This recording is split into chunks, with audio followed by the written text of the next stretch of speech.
showbiz, you know. It's all, you know. I wanted to be I wanted to be recognised, and it's all part of recognition. You know, I mean, I've got to be truthful about this. I milk it to a point. I have to. Otherwise, I'm some kind of a fucking dummy. I want to make dough. I like making lots of dough.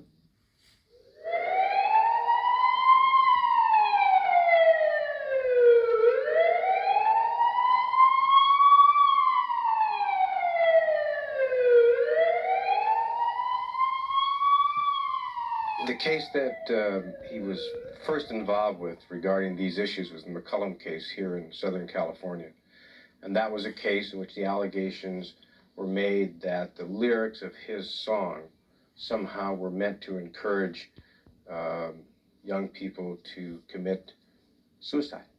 And that was the allegation, a preposterous allegation, a very tragic case where a young man was very troubled and had alcoholic and drug problems, did commit suicide, and the parents, for whatever reason, chose to shift whatever the problems were from their shoulders and the family's shoulders to Ozzy. First of all, the basic facts in the case itself is that when the coroner walked in to Jon's room, he found that he had been listening to the Ozzy Osbourne record. He had a revolver in his hand and he had committed suicide. That's the basic information that the coroner had. You asked me, what was I trying to prove? Simple. There's a penal code section in California that says it's a felony to promote somebody else to commit suicide. We said they violated that penal statute. They said, CBS said that that's not true. This is a violation of the First Amendment of the United States Constitution. First, there were no facts to indicate that Ozzy ever intended any harm to anybody. And secondly, that the Constitution provides that artists, talent, can't have their creativity stifled because a minor segment of society becomes offended. The admitted lyrics, as you know, on the jacket were, make your bed, rest your head, don't you know what it's all about? Suicide is the only way out. Then I heard that there was a somewhat of a subliminal message. The first thing that we discovered is that there was a phenomenon known as hemisync. The experts told me that hemisync is a tone that results in two things. Exciting a person's understanding of what's being said and making them unable to resist what's said. Does this guy think I'm a fucking scientist or a rock star? You know. I mean, the only sink I've ever heard of is the one you wash your fucking face in every morning, man. Then we found some lyrics. Something where there was supposed to be music, in fact, was words that said, get the gun, shoot, shoot, shoot, shoot, shoot, shoot, get the gun, shoot, shoot, shoot, shoot, shoot, shoot. I'm speechless. I mean, get the gun. To be perfectly honest with you, there is an effect on there. I was fucking around in the studio and it was put to an echo thing, and I've listened to it myself, and you could misinterpret it as saying shoot. But that wasn't my intention. It wasn't. We didn't sit down and go get the. I never said get the fucking gun. There's no. I mean, I'm on my kid's life. Swear to God above that I never. I'll swear on oath that I never said get the gun and shoot, shoot, shoot.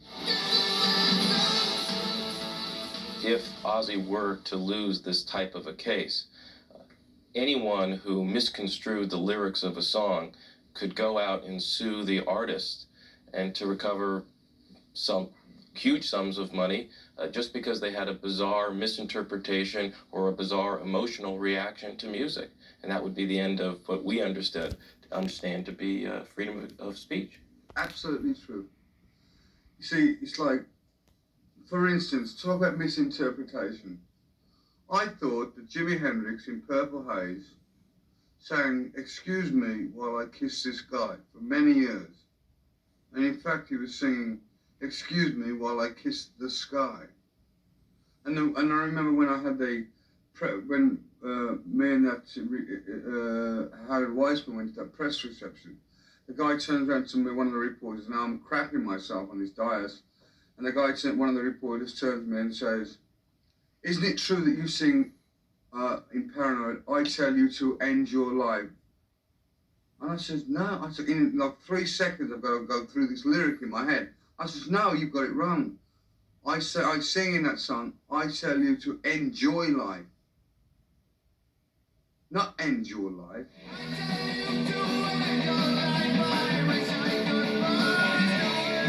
But we always have a message in our album for the right wingers, you know, they suck our dick, you know, and then they can, you know, we have messages in there for them. They like they say, they take your music and they listen to it. Like here, they break the shit down. You know, we have it all broken down for them, how they can suck it.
Still on the set, you know, I still like to hear it. I mean, if people only knew how we wrote that song. I mean, I didn't sit in a fucking dark room with salt around me and a dead bat and a frog's leg I was drunk, as usual, and Randy was tuning up his guitar. And he just slid his guitar thing up and like a riff. I said, "That's a great riff." He says, "What riff?" I said, "That what you just played." He says, "I didn't play anything." I said, "That thing you just played there, man. Doing this." He says, "Yeah, do it twice." I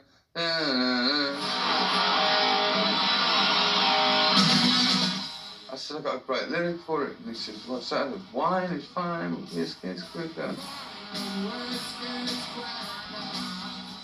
And the lyric came from the fact that Bon Scott, from the original singer from AC/DC, had recently died of some over abuse. You know, in fact, in actual fact, he died from hypothermia in his car. He was drunk and he fell asleep in his car apparently, and he never woke up. It was winter and he froze to death. But he was induced. He was unconscious from too much alcohol. But the point I was trying to get across in that song is that alcohol, you know, is in my opinion, is the worst drug in the world because of the availability. You can buy alcohol anywhere.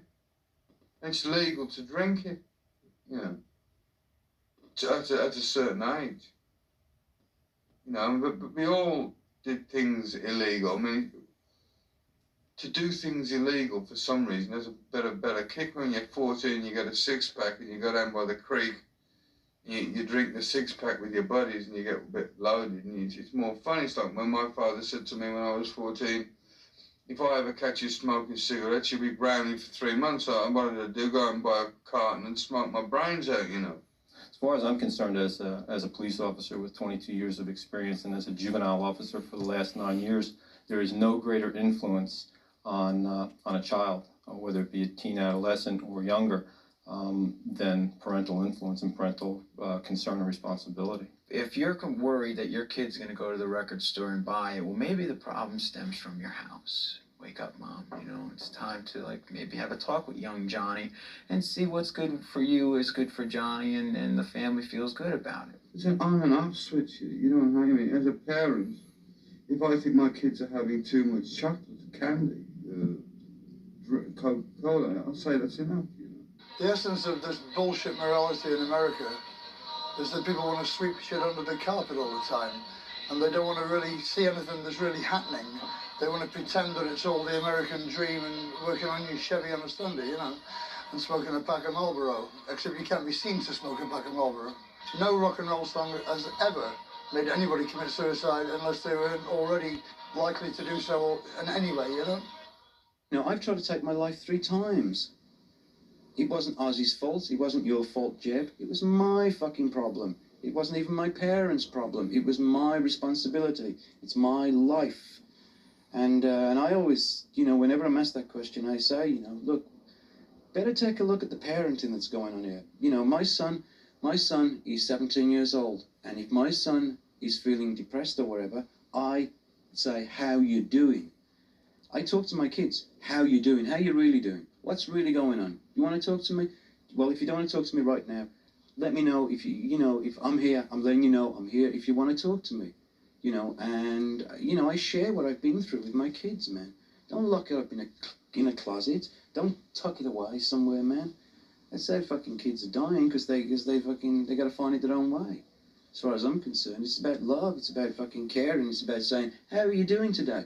How you know, it's about checking in with your kids. And suicide, as far as I'm concerned, is a permanent solution to a temporary problem.